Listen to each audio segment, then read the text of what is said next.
जहां कोटद्वार की लाइफलाइन लालठंग चिल्लर खाल मोटर मार्ग को लेकर कांग्रेस और भाजपा में सियासी जंग अब तेज हो गई।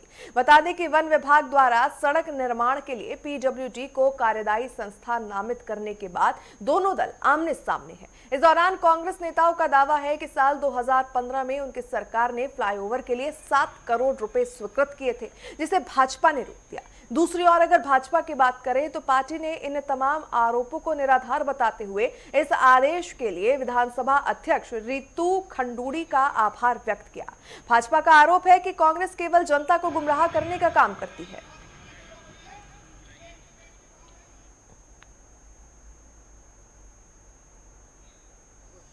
लालडांग चिल्लरखाल मार्ग कोटद्वार और उत्तराखंड के वासियों के लिए लाइफलाइन है और इसकी समय समय पर मांग भी की जाती रही और इस पर समय समय पर कार्य भी गया। लेकिन जब जब भी भाजपा की सरकार आई, उन्होंने किसी न किसी कारणवश इस पर रोड़े अटकाने का काम किया। पूर्व काल में भी मैं आपको 2015-16 का कार्यकाल बताता हूँ। कांग्रेस का शासन था और इस रोड के लिए पीडब्ल्यूडी को टेंडर सेशन करने की अनुमति दी गई, जिसकी राशि 7 करोड़ 6 लाख रुपए का शासन पत्र भी कई बार आदरणीय नेगी जी ने सभी पत्रकार बंधुओं को प्रेस कॉन्फ्रेंस के द्वारा जारी किया गया। आज लगभग 10 साल बाद हमारी माननीय अध्यक्ष जी या भाजपा की सरकार उसी प्रक्रिया को दोबारा कर रही है। तो बहुत समय लगाया जागने में, तो अब यह महसूस होता है कि बहुत जल्द शायद चुनाव होने वाले हैं, तो इसलिए इस पत्र को फैलाया जा रहा है कि पीडब्ल्यूडी को काम सौंपा गया, जबकि यह पूर्व में 10 साल पहले भी इस तरीके के काम होते रहे हैं। ये तो सब राजनीति है और नेतागिरी का वो बन गया वहाँ पे केंद्र, जबकि कार्यदायी संस्था तो पीडब्ल्यूडी है। और जो हरक सिंह के ज़माने में वो पुल बने और रोड बनी जो, तो काम पीडब्ल्यूडी करती है उसमें, और फॉरेस्ट के अंडर में वो रोड है वैसे, लेकिन कार्यदायी संस्था पीडब्ल्यूडी है। इसलिए वो पत्र एक भ्रमात्मक पत्र है और मैं तो ये समझता हूँ कि वो उचित भी नहीं है कि भाई उससे लोग बड़े खुश हो रहे हैं ऐसे। इससे पूर्व जो हमारे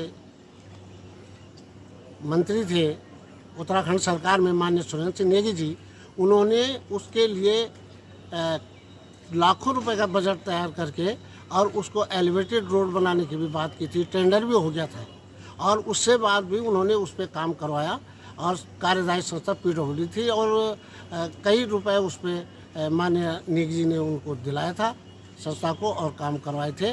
और उस रोड का टेंडर भी हो गया था कि वह एलिवेटेड रोड बनेगी और उसके लिए एनएचडीटी से उन्होंने परमिशन वगैरह ले ली थी। लेकिन ये काम किन कारणों से रुका, सरकार बदल गई और उसके बाद व्यवस्था भी बदल गई और वो काम भी रुक गया। देखिए, कांग्रेस का कार्य है जनता को भ्रमित करना, और कांग्रेस ने आज तक इस पुल के बारे में, लालडांग चिल्लरखाल के बारे में कोई सार्थक पहल नहीं किया।